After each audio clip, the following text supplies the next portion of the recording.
જય માં શીતળા જે મેસેજ ફોરવર્ડ થયેલો હતો અને એમાં મારા તરફથી માં શીતળાના મંદિરની જે કેમ લેટ થઈ રહ્યું છે એની માગણી હતી.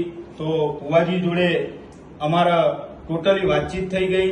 એમાં જે કોઈ પણ પ્રશ્ન હતા એની વિગતવાર ચર્ચા થઈ ગઈ અને સાંથલ ગામના વિકાસની પણ વાત થઈ ગઈ અને ટોટલી રીતે થઈ ગઈ. પણ જો કદાચ એ મેસેજથી ભુવાજીનું દિલ દુભાયું હોય તો હું ફ્રેન્ડલી સોરી માંગુ છું અને સાંથલ ગામના વિકાસની અંદર કે જે પણ કોઈ કાર્ય હશે એમાં સાથ અને સહકાર આપી અને વિકાસના કાર્ય કરીશું અને ગામની ઉન્નતિ અને જન્નતિ બે વિચારીશું અને એવી રીતે બંને મળી અને ગામનો સહકાર લઈ અને મા શીતળાનું મંદિર પૂર્ણ કરશું એવું હું ભુવાજીના સાથ સહકારનો વચન આપું છું. જય દીપોમાં, જય માતાજી. મારા વાલા ચાહકો મિત્રો, જય શીતળામાં, હર મહાદેવ.